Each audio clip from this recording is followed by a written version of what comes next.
Saat aku merenungkan salib yang agung, mari aku ajak kalian kembali ke masa lalu, ke seorang pemuda bernama Isaac Watts yang tinggal di Southampton setelah menyelesaikan sekolah menengahnya. Dia bukan lulusan biasa. Isaac memiliki semangat yang membara untuk menyembah untuk Tuhan dan untuk melayani gerejanya. Dia mulai menulis himne untuk gereja setempatnya, Above Bar Congregational Church, saat masih sangat muda. Pada usia 22 tahun, dia meninggalkan London dan menjadi seorang guru. Tapi panggilan untuk melayani Tuhan itu tidak pernah pudar. Pada usia 24 tahun, dia menyampaikan khotbah pertamanya. Setahun kemudian, dia sudah membantu memimpin Mark Lane Church di London. Sekarang, bayangkan ini tahun itulah, Isaac menerima surat panjang dan tulus dari saudaranya Enoch. Enoch mendesaknya, "Hei Isaac, terbitkan himne-himne yang kamu tulis di Southampton itu." Tapi Isaac ragu. Dia sibuk. Dia punya tanggung jawab, dan jujur, dia tidak yakin apakah ini waktu yang tepat. Tapi Tuhan punya rencana yang lebih besar. Pada tanggal 8 Maret 2002, Isaac menjadi pendeta resmi Mark Lane Church. Kesehatannya goyah, tetapi gereja mendatangkan Samuel Prince of Wales untuk membantunya. Dan bersama-sama, kedua pria ini menyulut sesuatu yang luar biasa. Gereja tua yang lelah ini kembali hidup.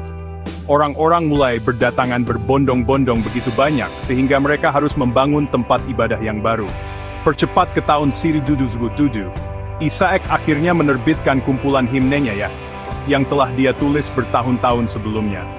Dia menjual haknya hanya seharga 10 pound kepada seorang penerbit bernama Tuan Lawrence. Tapi apa yang terjadi selanjutnya? Himne jadi hit.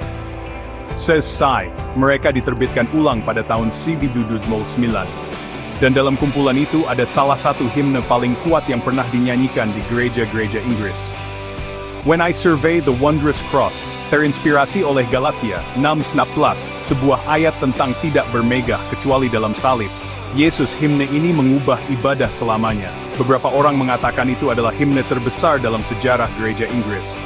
Charles Wesley, salah satu penulis himne paling terkenal, bahkan mengatakan, dia lebih suka menulis himne ini daripada semua himne lain yang dia tulis sendiri. Begitu besar pengaruhnya padanya. Jadi, lain kali kamu mendengar When I Survey the Wondrous Cross, ingatlah, ini bukan hanya sebuah lagu. Ini adalah kisah tentang iman, tentang ketekunan, dan tentang seorang pemuda yang mendengarkan panggilan Tuhan, bahkan ketika dia tidak yakin apakah dia siap. Kata-katanya masih menginspirasi kita hari ini untuk melihat salib dan merenung.